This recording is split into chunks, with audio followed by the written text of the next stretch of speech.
Hi friends, welcome back. तो India's geopolitical decision sparks massive debate in Turkey. अरे बाबा क्या हुआ? ईरान जंग के बीच अब भारत का बड़ा ऐलान। चलो देखें। वीडियो शुरू करते हैं। वीडियो शुरू करने से पहले अगर आप चैनल पर नए हो और आपने अभी तक सब्सक्राइब नहीं किया तो जल्दी से पहले सब्सक्राइब के बटन और बेल आइकन को क्लिक कर लो ताकि आपको हमारे सारे न्यू वीडियोस के नोटिफिकेशन मिल जाएं जैसे हम अपलोड करें। अगर आपको वीडियो पसंद आता है प्लीज लाइक एंड शेयर। चलिए शुरू करते हैं। यानी विदेश नीति के मामले में मोदी सरकार ने कई सारे ऐसे फैसले किए हैं जो इतिहास में दर्ज होने वाले हैं और आज ऐसा ही एक हिस्टोरिक फैसला किया है। वर्ल्ड न्यूज मिडिल ईस्ट में ईरान कॉन्फ्लिक्ट, भारत, अमेरिका और टर्की से संबंधित हमने आपके लिए छांटकर काफी सारी लेटेस्ट ब्रेकिंग न्यूज कवर की हैं। जल्दबाजी में आप ये सारी वर्ल्ड न्यूज या करंट अफेयर्स मिस करने वाले थे, ये आपको और कहीं नहीं मिलेंगी, इसलिए वीडियो को एंड तक देखिएगा। सबसे पहले बात करते हैं भारत और अमेरिका के बारे में। ये चीज कबूल करने में हमें कोई भी शर्म नहीं है कि जब अमेरिका में प्रेसिडेंशियल इलेक्शंस हो रहे थे उसमें हम एंड इवन आप में से भी कई सारे लोग भारतीय मूल की कमला हैरिस के खिलाफ डोनाल्ड ट्रंप को सपोर्ट कर रहे थे।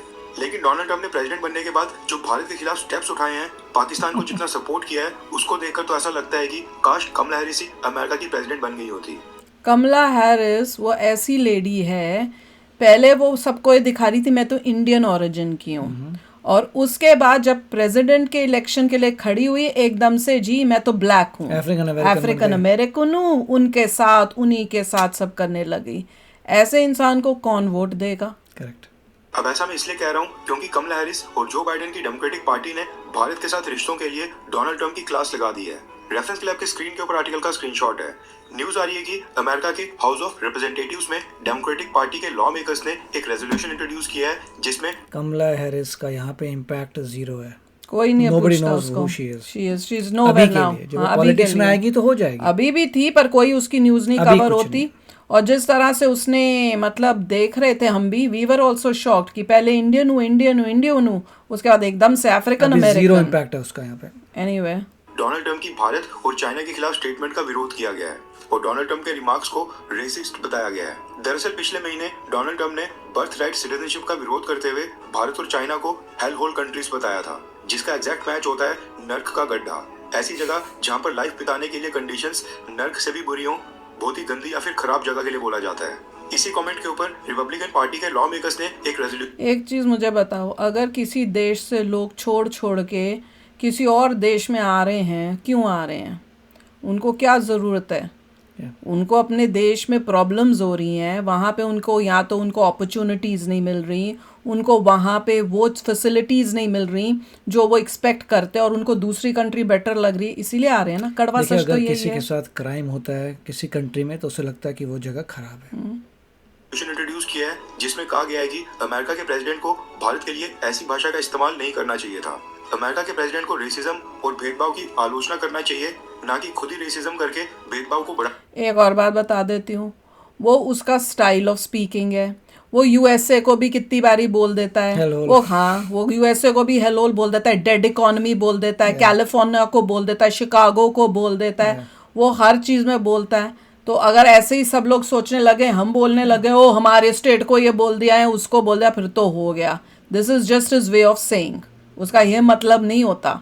वो कई रिपोर्टर्स को बोलते हैं योर डम, your question is dumb, that is how he is. City में एरियाज हैं जहाँ पे लोग जो रहते हैं वो उसको हेलोल बोलते हैं। हम भी बोलते हैं हम कई जगहों पे बोलते हैं हेलोल बनाया हुआ है यार। उसका एक तरीका है बोलने का। और अगर आपको बुरा लग रहा है इसका मतलब आप मानते हो कि ये हो रहा है। अगर आपको पता है आप ग्रेट हो तो वो बोल रहा है तो बोलेगा यार तू क्या बोल रहा है यार, हमें पता है हम कितने ऊपर हैं। अब चाइना है, उसको तकलीफ कुछ हो रही है, इतना शोर तो वहां भी नहीं मच रहा, उनको पता है कि हम आगे बढ़ गए हैं। वैसे इंडिया को कोई नहीं होना चाहिए। चोंगचिंग में आ जाओ, देख लो, आके देख लो। देना चाहिए इस तरह की प्रोपेगेंडा की अमेरिका में कोई। और ये ऑपोजिशन है, जैसे वहां पे राहुल गांधी हर चीज मोदी जी की, मोदी जी ने मेलोडी चॉकलेट दी उसके लिए कितना बोल रहा है, वैसे ये ऑपोजिशन है, ये बोलेगी।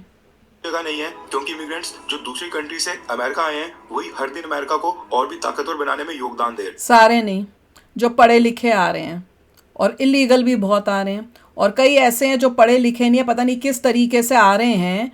आई एम शॉक टू सी कि उनको इंग्लिश तक नहीं बोलने आती and they say they are American citizens. How come?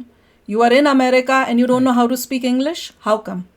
वो जमाने गए जो जहाँ पे इंडिया की सिर्फ क्रीम आया करती हाँ, थी, अब क्रीम वो नहीं आ जमाना रही, खत्म हो गया। अब गंद आ रहा है इंडिया का, वो हम खुद देख रहे हैं। मतलब जो भी लोग आ जिनमें रहे हैं नॉर्मल वो सिविक इतने सेंस तक नहीं है, बहुत लोग आ रहे हैं। ऐसे ऐसे लोग आ रहे हैं जिनमें सिविक सेंस नहीं है।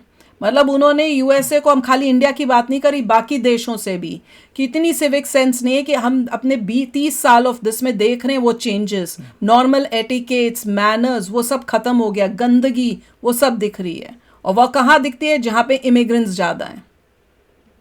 इस तरह की डिस्गस्टिंग एंड हेटफुल यानी कि घिनौनी, शर्मनाक और नफरत भरी बातें जिन्हें यूनाइटेड स्टेट्स के प्रेसिडेंट प्रमोट कर रहे हैं, सिर्फ आग में घी डालने का काम करेंगी, क्योंकि एंटी एशियन नफरत पहले ही अमेरिका में तेजी से बढ़ रही है। वो नफरत इसलिए बढ़ रही है कि उनको दिख रहा है कि हमारी कंट्री का बेड़ा गर्क हो रहा है, हम खुद देख रहे हैं इस कंट्री को। नफरत वाली बात नहीं, जो आता है उसे ऐसे नफरत नहीं हो रही नफरत।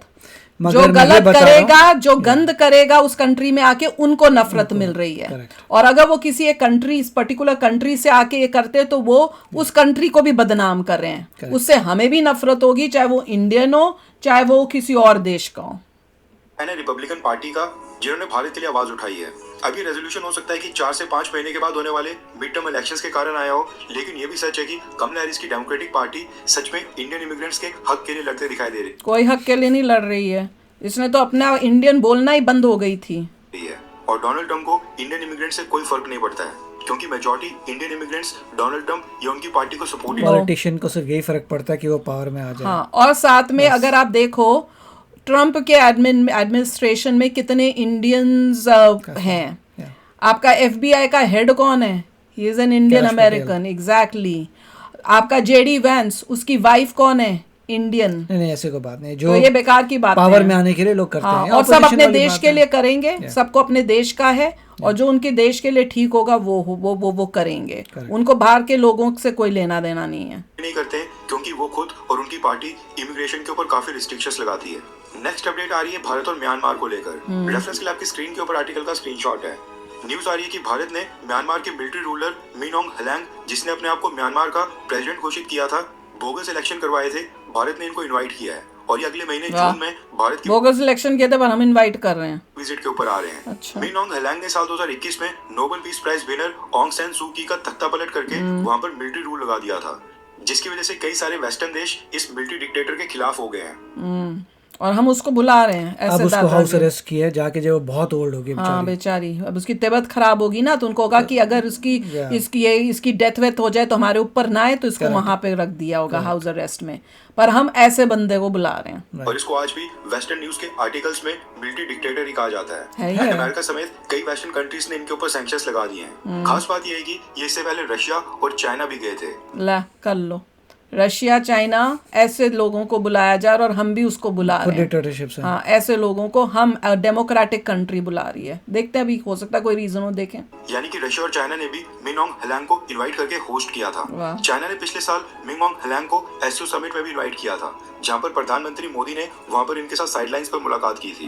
भारत क्योंकि सैन्य शासन या मिलिट्री रूलर्स को सपोर्ट नहीं करता है, और अमेरिका, फ्रांस एंड ब्रिटेन भी म्यांमार के मिलिट्री रूल के खिलाफ है, इसलिए भारत अभी तक मिन ऑंग हलैंग के साथ थोड़ी दूरी बना रहा था। लेकिन अब भारत ने फैसला किया है कि हम म्यांमार की नई रियलिटी को एक्सेप्ट करते हुए रशिया और चाइना की तरह मिलिट्री डिक्टेटर प्रेसिडेंट मिन ऑंग हलैंग के साथ भी रिलेशंस को नॉर्मलाइज करेंगे। वाह। अब मैं इसमें एक कड़वा सच बोलती हूँ, वो हम करें तो ठीक है, पर अगर यूएसए करेगा भैया पाकिस्तान के साथ, वो बहुत गलत है भैया। ये कैसे? या वो ईरान के साथ कुछ करेगा तो वो बहुत गलत है। जो जिसको सूट करता है वो तो ऐसे थोड़ी कोई होता है कि मैं करूं तो सही, पर वो करे तो गलत।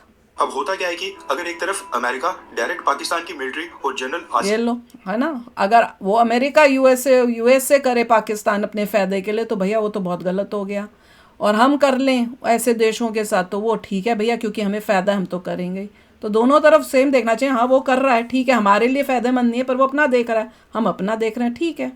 मुनीर के साथ डील करता है, तो फिर भारत के पास भी बहुत ही वाजिब कारण बन जाता है म्यांमार के मिलिट्री डिक्टेटर के साथ डील करने का। कैसे? मुझे नहीं समझ में आया कि पाकिस्तान वाले के साथ और म्यांमार के साथ कैसे काउंटर हो रहा है। I don't know. प्रॉब्लम ये है कि भारत के नॉर्थ ईस्ट में डिस्टर्बेंस काफी ज्यादा बढ़ रही है।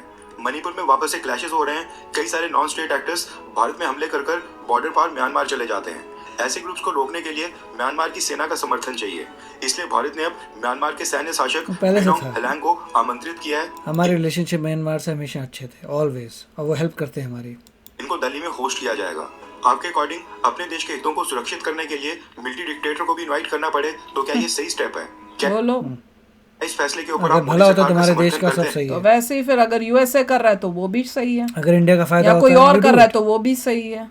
फिर ये तो नहीं कह सकते ना कि हाँ वो क्यों कर रहे हैं, अगर वो मेरे तो देश का फायदा हो रहा है यू डू हाँ, इट। तो फिर बस वही है। ठीक है। हाँ या फिर ना, नीचे कमेंट कर अपनी राय जरूर बताएं।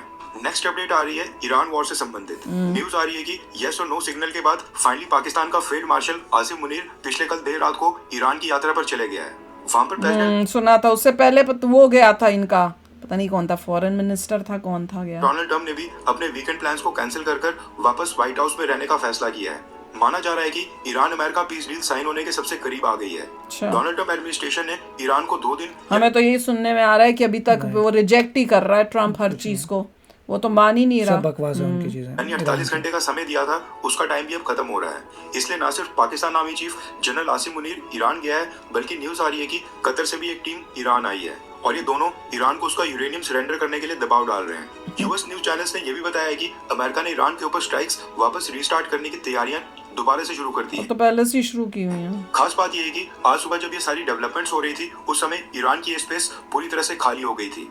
अब हैरानी वाली बात यह है कि पिछले कुछ समय से कमर्शियल प्लेन्स ईरान की स्पेस में एंटर हो रहे थे, लेकिन आज सुबह या वीडियो देख सकते हैं कि ईरान की स्पेस ऐसे खाली हुई थी मानो कि पहले से सभी कमर्शियल एयरलाइंस को बता दिया गया हो कि ईरान के ऊपर हमले शुरू होने वाले हैं, इसलिए ईरान की स्पेस को अवॉइड किया जाए। वाह। न्यूज आ रही है कि ईरान ने भी एक नोटाम जारी करके यानी कि नोटिस टू एयरमैन जारी करके अपने वेस्टर्न रीजन की थोड़ी सी स्पेस के ऊपर मंडे यानी सोमवार तक रिस्ट्रिक्शंस लगाई हैं, लेकिन कमर्शियल एयरलाइन कंपनीज ने ईरान की पूरी एयर स्पेस को ही कम्प्लीटली पूरी तरह से अवॉइड करना स्टार्ट कर दिया है। अभी काफी सारी चीजें अलाइन होकर यही इशारा कर रही हैं कि या तो ईरान के ऊपर मिलिट्री स्ट्राइक्स दोबारा से स्टार्ट होने वाली हैं या फिर ईरान इस पीस डील को साइन कर ही लेगा।